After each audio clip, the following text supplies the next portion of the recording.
Right. Let's move on to a higher note before we get out of here too. I'm gonna read a resume off to you guys. You're gonna know who I'm talking about immediately too. I already know. Exactly.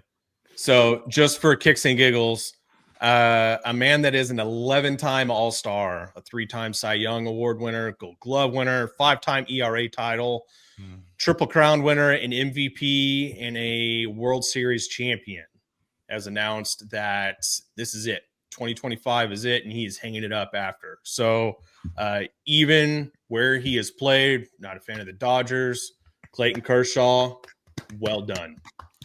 First ballot. I agree. I mean, possibly unanimous. That ultimately, I think, is the argument. Is it unanimous, or who's going to die on the hill? Well, so-and-so didn't get in or whatever, and just look like a fool for this guy not getting in. Yeah, I mean, I would hate to be that person. Yes, correct. I think the only conversation to be had surrounding Kershaw is when you start looking at, okay, who's the best pitcher of this generation? That's the only conversation to be had. Yep. Because I think there are 3 names that can be considered, and I don't know where you land on 1 and 2.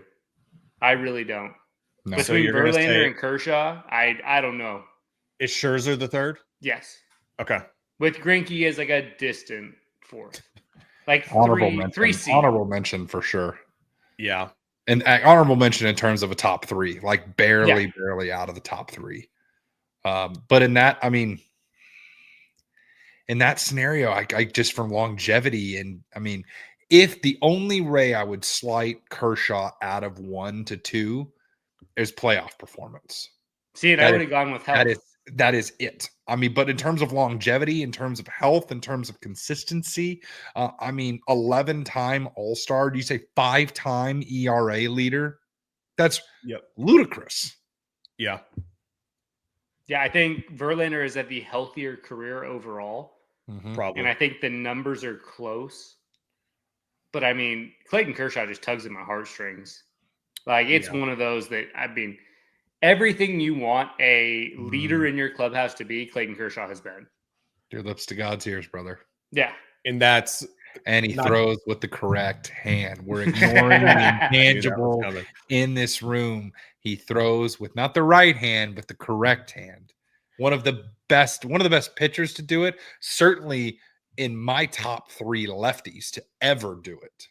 When I think that's a whole other part of it, is even for the older generations, they saw Kershaw come up and they went, "Oh my, it's Sandy Koufax. Like he's back."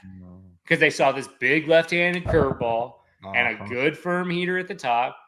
And I think it was nostalgic for them too. So I don't see a way he's not a first ballot. Unanimous is going to be interesting. It was always so fun for me to watch because Kershaw early in his career was 94-96 when 94-96 was what today 98 to a hundo. Like in that generation, 94-96 was today's triple digits. So we had that, but he still pitched backwards like those lefties of old. He still threw that breaking ball and when he was behind the count. And then when he developed that slider and that became pitch 1B, but to go alongside that fastball, really 1A with his fastball being 1B, that was just a whole nother thing. I mean, watching him throw the back foot slider to righties, I mean, I could have I did write papers about it in school. Like, if you're a lefty growing up, you would be lying to yourself and everybody if you said you didn't try the Kershaw windup at least once. Oh, yeah. To see if it would work for you. I tried, and I was nowhere near athletic enough, even in my prime, to keep my balance and composure enough to repeatedly, consistently replicate that delivery. And that's what's so crazy about a guy like Kershaw, a guy that is in the middle of a season where he's probably having a 2.5 ERA, because that's pretty much average for him. He goes, "Yeah, I think I need a weapon. I'm not sure fastball, curveball, changeup's going to get it done. I need a new weapon." And mid-season, he develops this slider with AJ Ellis. Throws it in the bullpen midweek and goes, "Yeah, we'll throw it in the game. Why not? Let's see what happens." Are you kidding me? Like, what? I mean, it's a similar story to Mariano Rivera learning his cutter. Mhm. Like, these guys just stumble into generational pitches. They didn't throw their entire lives. And by doing that, they shape the game. They shape the foundation of the game of baseball for generations to come. We Fired up talked talking about about Kershaw. he's going to retire with a career WAR of over 80, probably over 81 by the time the season's over.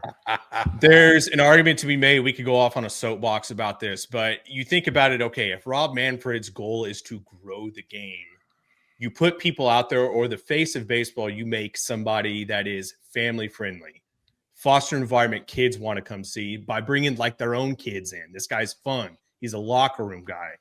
He's just a good dude. I'd argue that the three probably most prominent in the past decade to do that are Freddie Freeman, Anthony Rizzo, and Clayton Kershaw.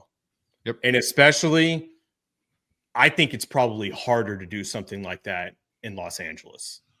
Just because entertainment capital of the world, things like that. I don't know if you guys remember, they had, when all the political stuff was going on, they had the Sisters of Perpetual Sin or whatever. They were all the demonic nuns dressed up. Kershaw went to ownership and was like, we can't be having that. Cut that out. Nope. And it ended. They listened to him. So again, that bringing up another point too, the entire career with one organization. And I was even an advocate for it at the end. Hey, he's from the Dallas area. Go pitch in Arlington and hang him up. Nope. This is home. This is where I'm staying. It probably took less money to stay there as well. So 100% did. And hats off. loved every minute of it.